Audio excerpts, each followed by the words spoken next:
feel like, you know, with a lot of athletes, you know, student athletes in particular, you know, guys that don't make it, they kind of lose their identity a little bit because they was so focused on that sport, and that's okay. You know, there's nothing wrong with that.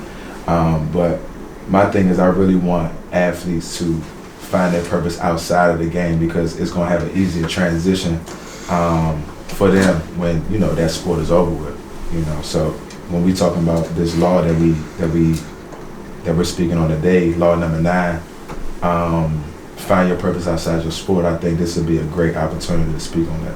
And I agree. I just feel like oftentimes, you know, when you go to school and your purpose is sports, right, that's all you're thinking about. And sometimes you get to that senior year and you have no idea what you want to do outside of it. You have no plan. So law number 9 is very important. And we have a special guest who is going to help us conquer that law and talk about it. So we'll have Chloe Jackson on set today. What can I say? DMV legend when it comes to basketball, in my book at least. You know, she's on the younger side, but she's done so many amazing things, and she's accomplished a lot when it comes to basketball and accolades on and off the court. So I'm really excited about this episode. Me too, man. I think it's gonna be a great show. Just having her out here and just speaking on her story to, you know, inspire other people to, you know, transition when it's time to transition into a life, man. You know, before we even start, you know, we got this the finest fuel here. All right, let me go and take a sip of this before the show. Episode number 2. Here we go. Is this my bottle? This is my, okay, all right, just make sure.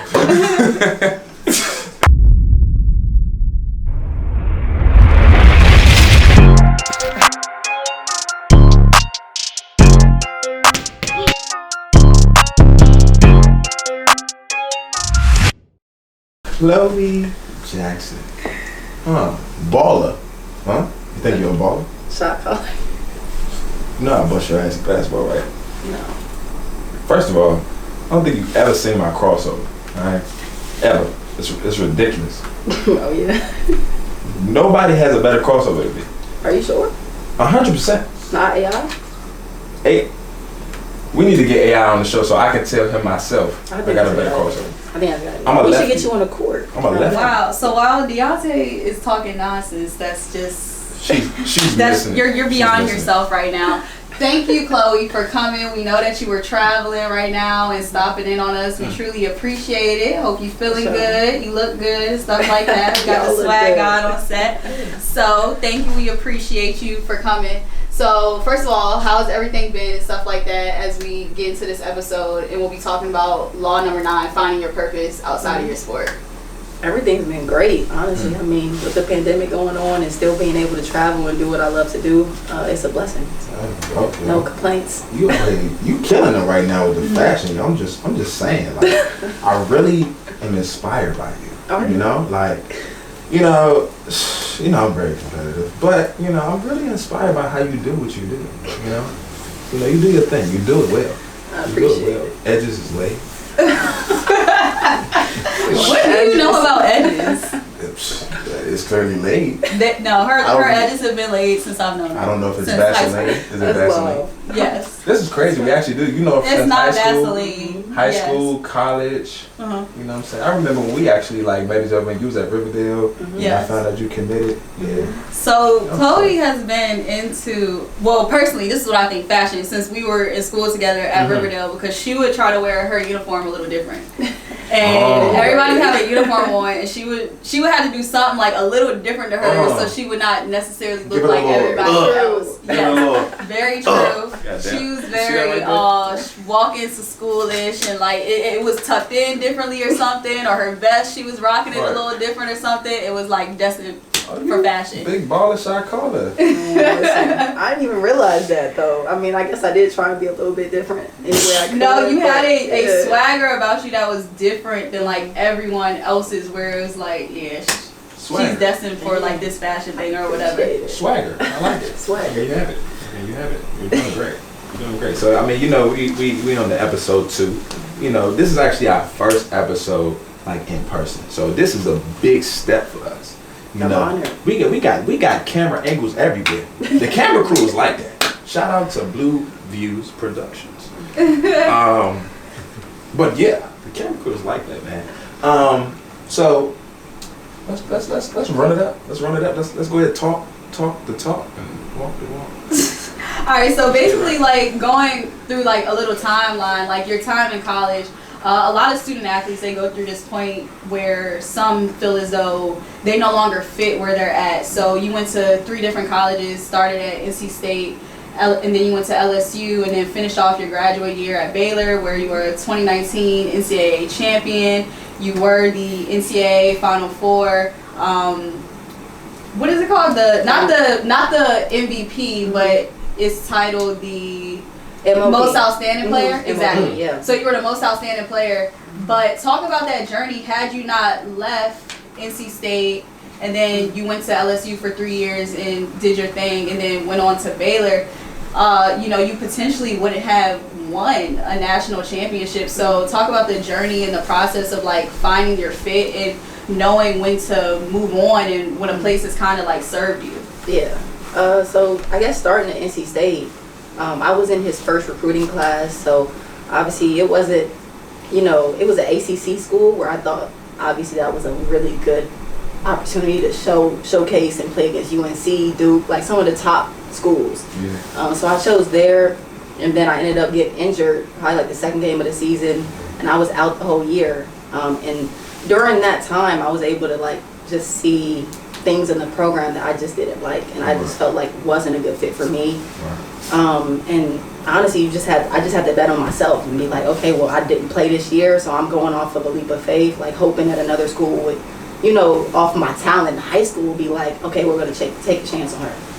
So LSU was, gracious enough to do that, and they saw my ability, and I had to sit out another year. So it was 2 years back to back, not playing. So just in that time, I was able to just watch the game and just see where I could fit in and where I could, showcase my ability. Right. So that, I guess, the 3rd year of college at this point, I was ready to play, and I did really well my first year. Started, and I didn't do as well as I wanted to do, but it was a good start after sitting out for 2 years. And then my second year, it's actually when I graduated, so finished that out, and then I averaged a pretty good amount. So yeah, you was doing numbers at LSU. You graduated and everything, doing numbers. And then I graduated on time. Yeah, got the, on time. Got to. On time. Got to. Yes, sir. Yeah. Got the degree. Yeah. On time. So what was it like going to Baylor and you're fitting into this different role? Mind you, in high school and stuff like that, shooting guard for the most part, playing off the ball, and then you go and play for Kim Mulkey's team, and you're in this point guard position, something totally new. But then again, you're still one of the. Although you were a graduate chancellor, like, let's not be mistaken, you're younger for your class to begin with. Right. And so, going into this new role where, you're handling the ball. Well, I mean, it was definitely a hard task, especially coming into a program like Baylor and having to quickly develop that ability to run the point guard position, especially under Kim Mulkey. She was a point guard in college, so she was tough on me, but I don't think I would have been as good as a point guard as I wanted to be without her coaching. And back in high school, I played point guard, but all those years of college, I was playing the 2 guards. I was off the ball. So it was definitely a leap of faith doing that. She told me I would be playing the point going there. I was not going to have a starting position. Like, it was going to be one of those opportunities where I had to work my ass off. Right. And you did. That was just what I had to do. And it was definitely a huge leap of faith going there. But I told my dad, I was like, we actually drove to the Final Four the year before in Ohio. It's a 5-hour drive. We drove up there, me and my dad, and we basically was just like, I have to be here next year. Like, I just told him, I was like, I will be here next year at the end of the day. So I just had to put myself in a position to, play on an elite level, because I knew I could play at the next level. It was just putting myself in that position to showcase my ability. Wow. And just betting on yourself. Wow. Hey, man, that's what's up, man. I'm proud of you, y'all. I'm proud of you. I really am. I'm telling you. Now, I would clap. I would do my iconic clap. Should I do it? He did it last show, so don't do it again. No. Okay. All right. There we go. Yes, sir. So, like, you know what I'm saying? Talk about, like, your transition into, like, going into the WNBA. Like, that's great. You know what I'm saying? That's league bound. That's what we be talking about. Right. League bound. Can we get a word? League bound. Like, talk about that. Yo, that's dope. Yo, yeah, like, you know what I'm saying? Number 15 pick, you know what I'm saying? Like, you doing it.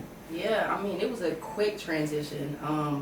Obviously, going all the way to the Final Four, we were playing so long that I maybe had a week to pick my agent, and then the draft was that day. Really? I picked my agent right before the draft happened. What made you, like, feel so comfortable to pick them? Like what was your? Honestly, it was a rush. It was a rush choice, but it was something I had to do. It was between maybe 3 different agents, and this one had I guess a lot of players in the WNBA that had good endorsements, and they had really good careers. Actually, Jonquel Jones, who we played in high school with, so she was signed to them, and I just went with that one. So.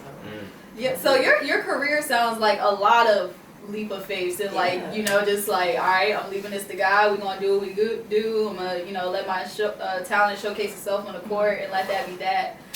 So that's pretty cool. I didn't know that about like the agent process. I know everything since I work for the WNBA. It moves really quickly. Like if you play in a championship game, more than likely you are off overseas. Yeah, like that, or when your season ends, you're gone. So, wow, I can't believe that was fast as well. Like choosing an agent, because you would think it would be somebody you have a relationship with and that you can build trust with. So, that's pretty cool.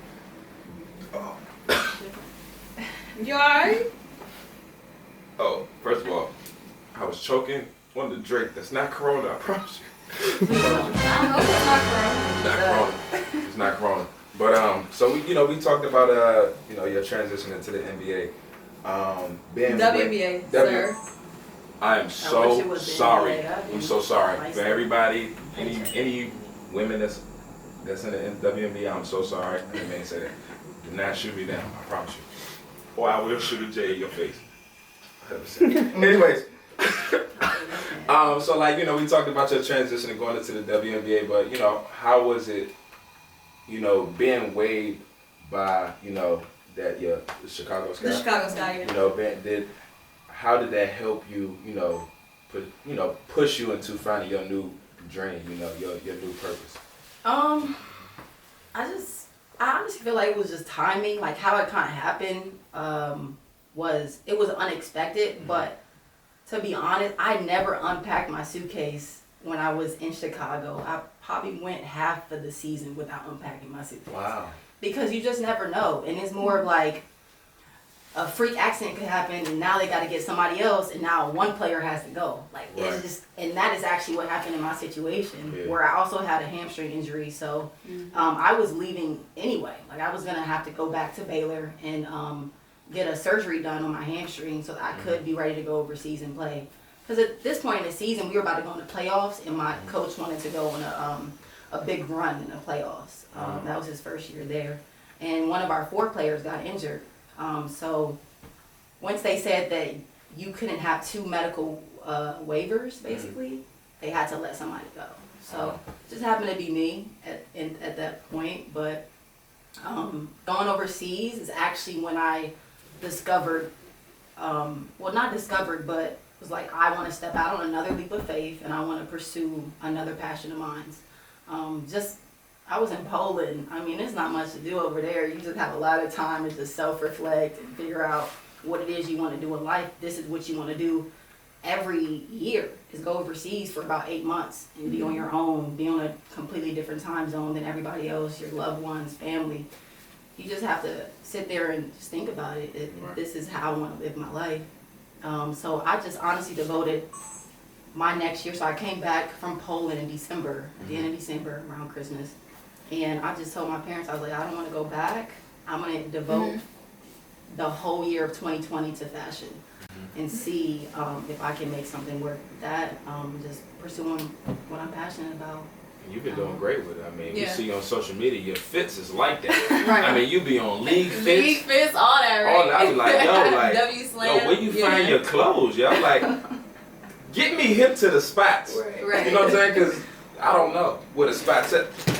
Yeah, and then to kind of like piggyback off of your story, like WNBA rosters are so, you know, far and few in between. It's only 12 spots, you know. So for you to make it there in the first place, that is like a huge accomplishment. And then being from the DMV, like more than a dream come true to even be able to play in the WNBA, because there's a lot of talent in the DMV, as we know, and like growing up and playing with these girls who can flat out ball, and then, you know, being one of those ones that actually makes it, that's amazing. So, you know, congrats on that. Even, you know, the process getting waived, whatever, like, you know, you made it to the WNBA. So that's a great accomplishment.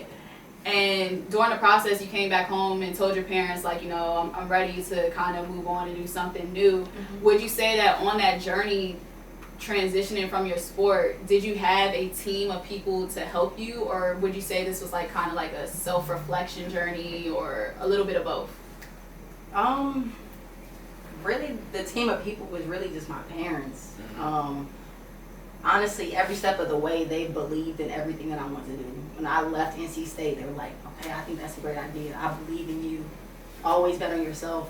And then when I left LSU to go to Baylor, it's like, are you sure you want to do this? I'm like, yeah, I mean, because most people kill for that position. At LSU, I was the star player on the team, but I wasn't okay with that. Like, I wanted to achieve my goal to win a championship. Wow. And then from there, you know, I won a championship, and then I put myself in a position to play in the WNBA. So it was all about, for me in life, achieving the goals that I set out for myself. And my parents always believed in me every step of the way. So when I told them I didn't want to play basketball for a whole year and just pursue fashion, they were like, absolutely. I think that's a great idea. Wow. So with them giving me that confidence, it gave myself more confidence. That's good. Because you had people in your corner that, you know, to speak on your faith and say, hey, man, like, you can do it. And you already was a faithful woman yourself. Right. That's dope, man. Because, I mean, we all right now just transitioning to, you know, life after the game, you know.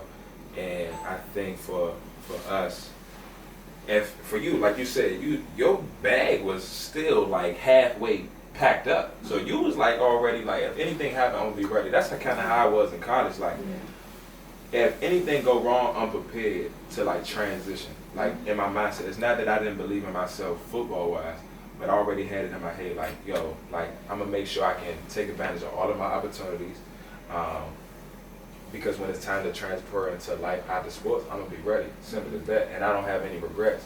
I'm gonna give it all I got here, but when it's time to leave it alone, it may be time to leave it alone. So the fact that you did that, you're doing real great, man. That's what's up. Yeah, eventually the ball does stop bouncing, right? Exactly. And as a WNBA player, even playing overseas, you're not gonna make enough to just for you to survive off of. Right. You know, it's not the same amount of money you make in NBA, NFL, MLB. It's not the same. So with that in the back of my head, all the way through college, I always had a backup plan. Right. You know what I'm saying?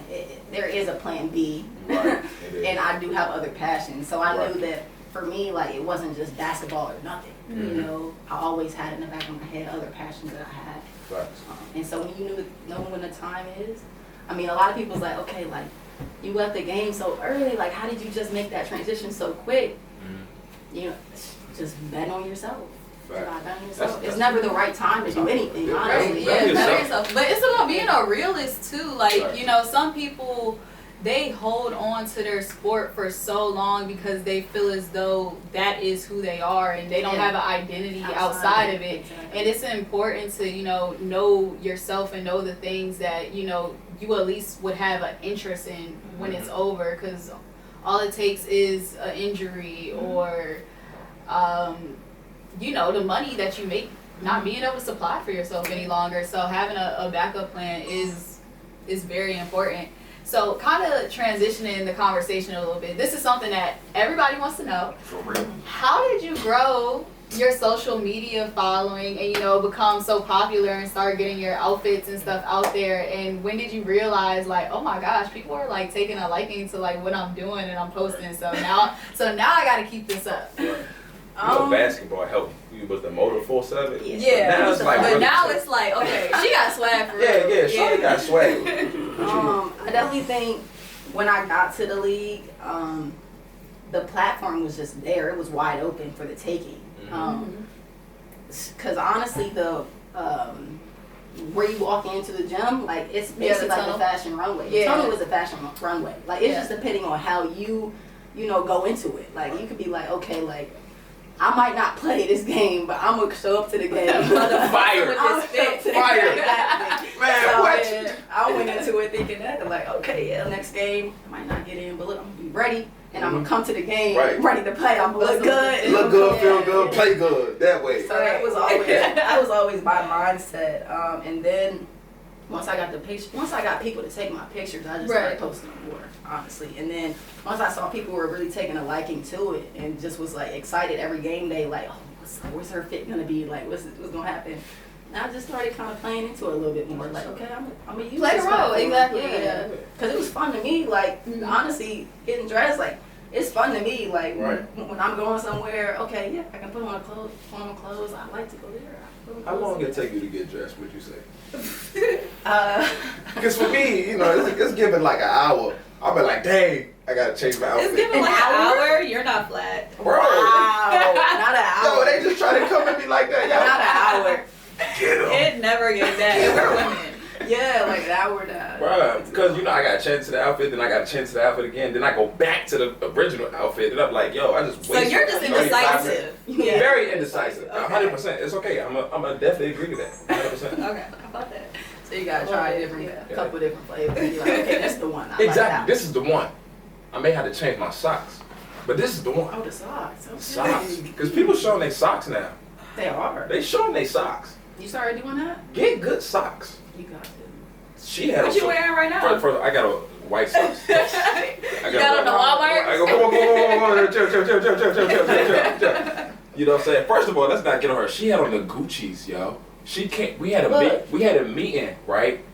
Yo, first meeting. She come out the joint with the plaid jacket on. I'm like, yo, baby, you're killing her. I'm like, yo, you're killing her. She been swaggy, but hold up, she had on the cream fours, the off-white joints with the Gucci socks. You used to? You have a T-shirt. I still crazy. I still have shoes. But when I was in college, I wasn't getting money like that. You know what I mean? Well, even Ray Charles, I was in school, so I was cycling through kind of like the old, like my same kicks that I had in high school. So like in high school, I used to get like every release because like I was into it. I would stand in line. I would do like all of that stuff. Yes. And so I was just like, look at her shoes right now.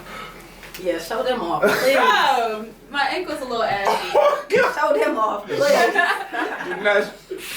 I got my mom the same shoes for Christmas, so we gotta make sure this go up after Christmas because she not gonna want to wear them. And she see I got them too. Blur out the ankles. They're not that bad. My ankle's just skinny. But anyway, so what is fashion to you? Because some people, they can have the designer, they can go buy bait, all this other stuff. But when they put it on, it's like, okay, you have all this designer on, but you're not cracking it for real. Like, so what would you call fashion? Honestly, for me, like, there's fashion and there's style. So like, fashion is here, and that's what's you gonna follow the trends. So you're following what's trendy, and you gonna do your own thing. That don't mean that you have style, right? So with style, like what I do as being a stylist, I try and bring out somebody's personality, and just make them more confident away by what they're wearing. You know what I mean? So I wouldn't, take, for instance, like Swaggy P. I wouldn't take his style and put it on DeMar DeRozan. It's just two different, it's two different personalities. So with finding, that person's style through the personality and kind of just bringing it out a little bit more, then that's kind of how you can embody style. And you can use fashion a little bit, like you're going to use the trends a little bit, but I don't want to do all fashion. I want to bring out somebody's style. I like that. That's law. Both of us, we was like, I like that. The best quote I've ever seen in my life.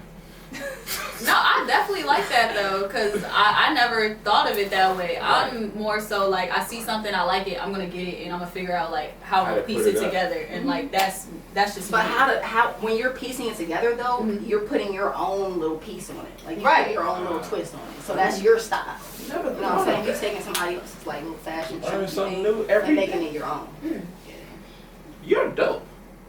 You're dope. So like, you know, give me the day in the life of a personal stylist, because you know we seen you, you know, dress Dwyane Wade and stuff. You know, shouted you out. How do you feel? That's great. Shout out to Dwyane Wade. We didn't even establish this. So after your career, you are now a personal stylist. Right. We didn't even say that. Talking about finding your purpose outside your sport. You know, she found it. Yes, Chloe Jackson, personal stylist. She found there it. we go. Celebrity. Damn it. Okay. Personal stylist.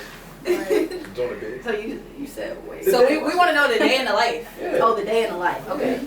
Because people that don't know about styling, they probably like, oh, you know, but you know, because you in the game. Yeah. So talk about everything. So it kind of depends on who I'm styling that week. Like I've done wardrobe styling as well. So I've styled an Adidas shoot, and I'll basically take you through that.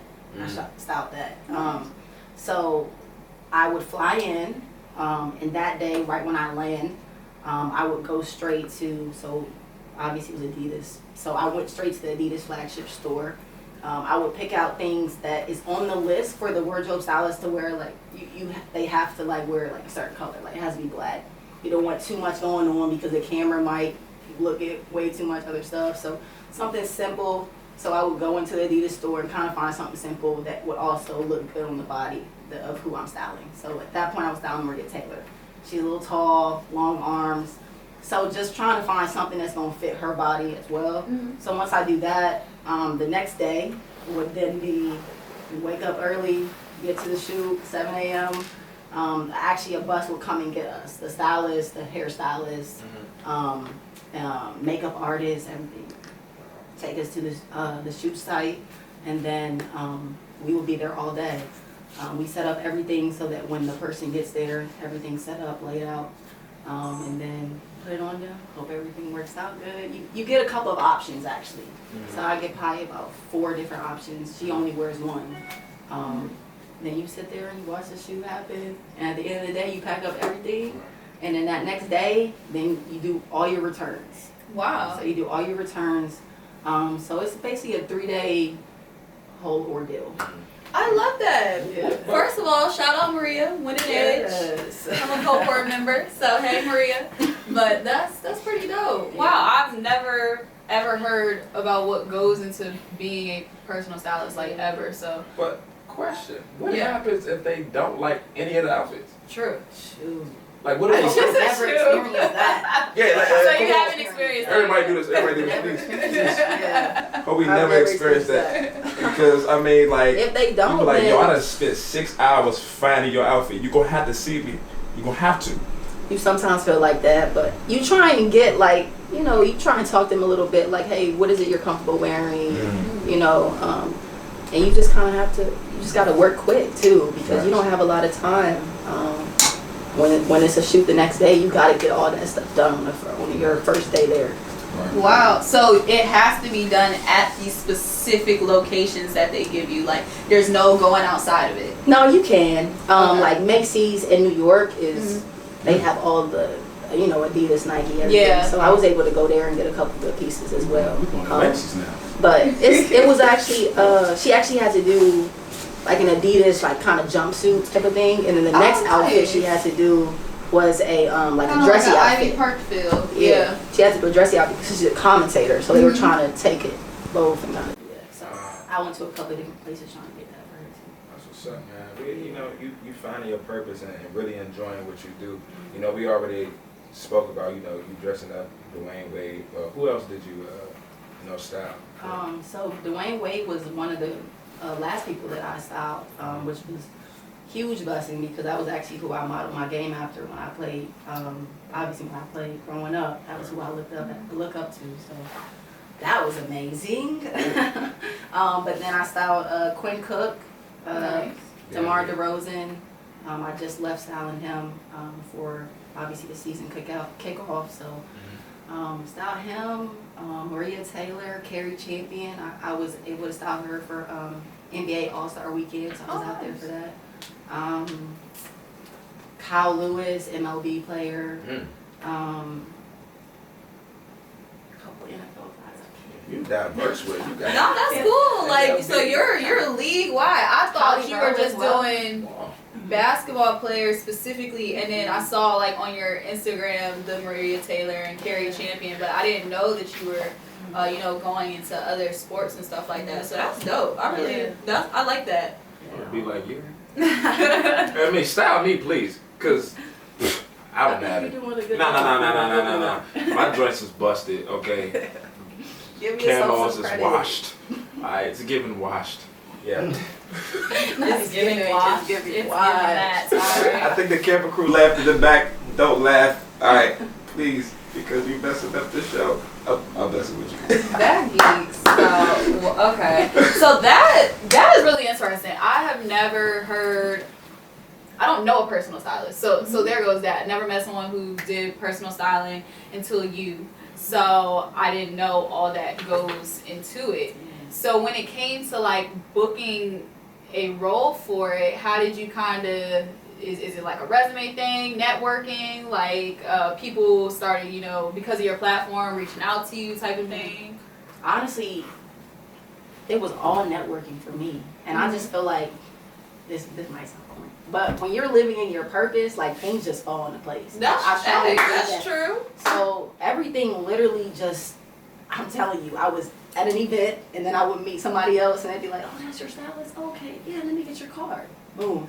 It was just literally things like that. I never had to really reach out to somebody and be like, hey, like, I'm a stylist. Like, can I style? God bless. Look at God. That's what that is. But it just all fell into place. Like, each and every opportunity that I've had, it just fell into my lap. Oh my gosh. When you said that, I kind of got a little chills in my body a little bit. Because when just founding like Law Athlete, the production team, Blue Views Productions, and finding Tykera Carter, it just happened. We really didn't have to like look. It just naturally happened. And finding a great group of people, it was like, yo, this is how you know you walking in your purpose. Because when stuff just happens so easy, I learned that this is called like the 80-20 rule. Like your 20% of your effort can really get 80% of your results. And some people think that they gotta go 110%. But if you're really walking in your purpose, I don't know who religions are here, but God literally puts things in your path to like make it easier for you. You just gotta do the work. So that's great, y'all.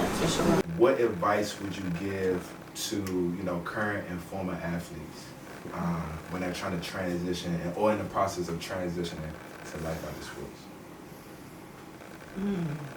So much I could say. Tell it all, please. Honestly, just believe in yourself. You're gonna run into obstacles.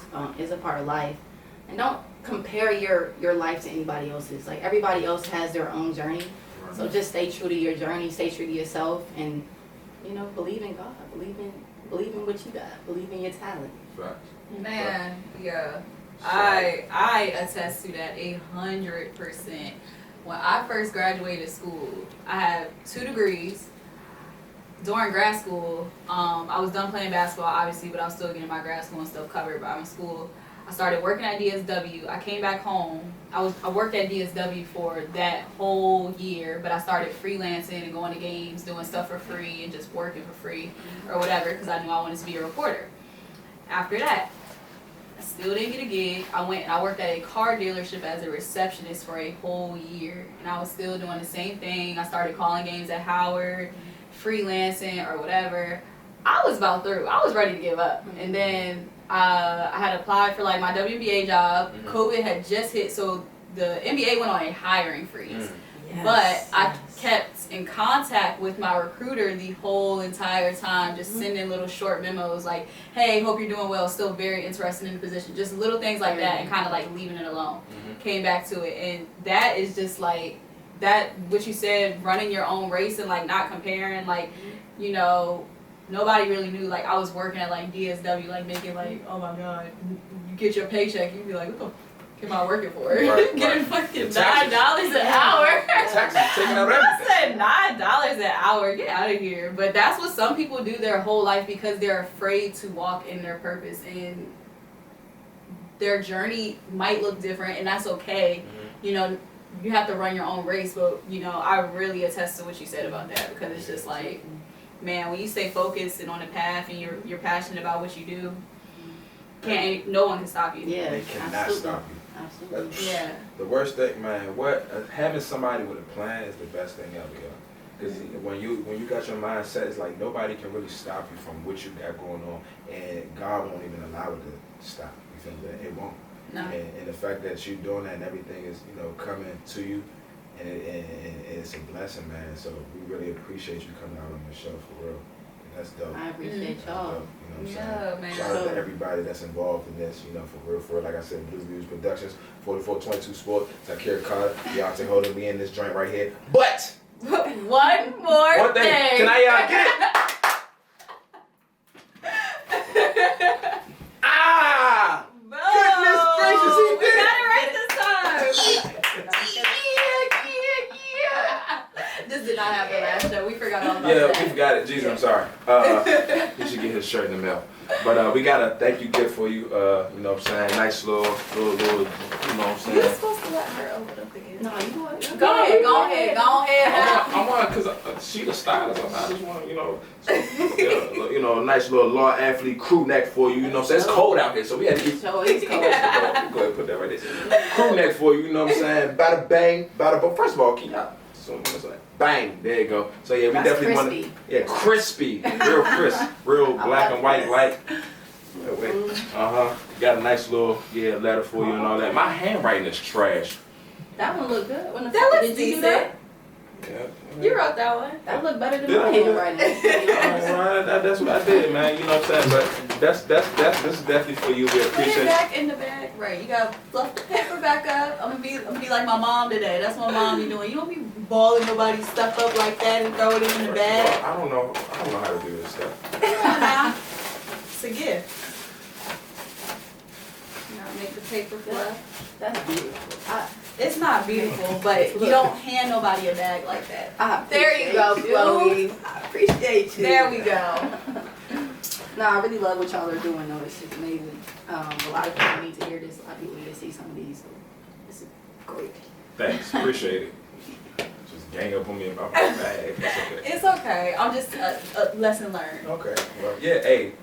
This is episode 2. Yes. Season 1 of episode 2 with Chloe Jackson, Law Number 9, Find Your Purpose Outside Your Sport. We really appreciate y'all listening. We hope y'all took a lot from this conversation because there's more to come from that. So, bada bang, bada boom. See y'all next time. Like that. Nail, you did good. Where you at? Hey man, I'm chilling in the car. You did good. Hey man, I'm chilling in the car. He was ready. He was like, oh. Running. He was happy to get it in the camera too. I was like, yeah, Dale, that's what I'm talking about. Goddamn. You on it, Dale. You know it. Like we haven't done it yet. I let my shit cool down. My shit just started reading. Go crazy, boy. Hey, man. You go crazy. Yeah. Silent book. That's pretty cool. Maria, she's so down. She's really Hey, good. man. You got every angle, man. Yeah.